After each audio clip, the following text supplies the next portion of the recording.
tan iyo markii ilaahay keenay dunidan korkeeda waxay aadamuhu ahaayeen kuwo loogu ballan qaadayay inay xilli dhow gaari doonaan dhammaadka adduunyada iyagoo bulshooyinkii u dambeeyey ee aynu inagu ka mid ahayna goobjoog u noqdeen dhacdooyin badan oo dhammaadka dunida calaamado u ahaa dhammaadka oo ahaa mid xilli kastaba ha gaadhsiisnaadee kollayba iman doona oo aanay ilaahay mooye cidina hubin xilligiisa kama dambaystaa xilligan aynu ku jirro oo kalena in badan ayaa ku qanacsan dhammaadka dunida marka ay ka qiyaas qaataan sida uu caalamkii dhammaa ee camirnaa habeen iyo laba gudahood isugu beddelay mid shaqada keliya ee ka socotaa ay tahay tirinta dhimashada iyo bukaanka uu sababayo fayraska korona dhammaan dalalkii caalamkuna ay dadkoodii xayiraad ka saareen dhaqdhaqaaqa dhaqaalihii caalamkuna dhulka galay xilli ay haddaba dadweynihii caalamku mushkiladaha la tacaalayaan ayaa waxaa soo baxaya oo la maqlayaa dhawaaq kale oo kan taagan ka khatar iyo xabsi badan waana saadaasha ku saabsan inuu dhagax weyni ku soo dhici doono dhulka aynu ku noolnahay kaasoo geysan kara khatar aan cidina maskaxdeeda ku soo dhacayn xilli kasta dadkii dunidan ku noolaa waxay saadaalinayeen dhammaadkeeda haba ugu badnaadeen dadweynihii noolaa qarniyadii dhexe ee taariikhda milaadigiye iyadoo tusaale ahaan ay dadka mar aaminsanaayeen in dhammaadka dunidu ku beegan yahay sannadka 1730 taariikhda milaadiga xilliyo badan oo dambena ay hadba sannad qabsanayeen laakiin awoodda iyo ogaanshaha xilligaa ay dhacaysaaba ay gacanta ilaahay uun ku jirtay iyadoo allaha weyn ee koonkan abuurtayna uu cidduu doonana adeegsan karo oo askar ka dhigan karo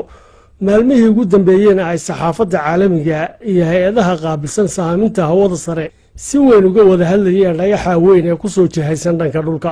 kaasoo balliciisa lagu sheegay ilaa 4 kilomitir duqayna doona dhulka dhammaadka bisha abriil ee aynu ku jirno 2020 sida ay digniinta ku bixisay hay-adda naasa ee maraykanka u qaabilsan sahaaminta hawada sare oo sheegtay suurtagalnimada in dhagaxa weyn ee meerahay uu dhulka soo gaari doono 29 bishan abriil 2020 xilli ay shabakadda warbaahineed ee Daily Express iyaduna ay baahisay digniinta hay-adda naasa ee ku aadan soo dhicitaanka dhagaxa weyn ee 4 kilomitira kaasoo haddii uu ku dhaco dhulkeenna sababi kara masiibo ballaaran oo aan laga soo kaban karin tirtirana kara ilbaxnimadii aadamaha waana dhagaxa sannadihii 60meeyadii iyo 70meeyadii iyo 80meeyadiiba 2 jeer lagu arkay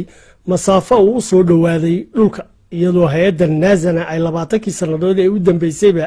ilaalo ka haysay dhagaxa oo qaabka meerayaasha oo kale u wareega samada waana dhagaxa marka uu ku soo dhowaado dhulka ku soconaya xawaare gaadhaya 32,000 kilomitir saacadiiba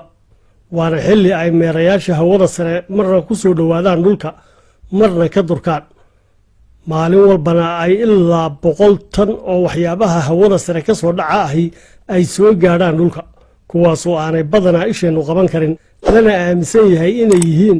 burbur ka dhex dhashay meerayaal isku duqeeyey hawada sare muddo dheer ka hor culimmada dhanka xidigiska iyo sahaaminta hawada sare waxay si joogta ah ula socdaan baa la leeyahay googo badan oo ka mid a dhagxaanta meerayaasha ah ee hadba dhinac isu dabaguuraya waxaana ay hay-adda naasa sheegtay inay xilligan diiradda ku hayso oo la socoto ilaa 20,000 oo meerayaasha samada heehaabaya ah si looga warhayo inay dhulka ku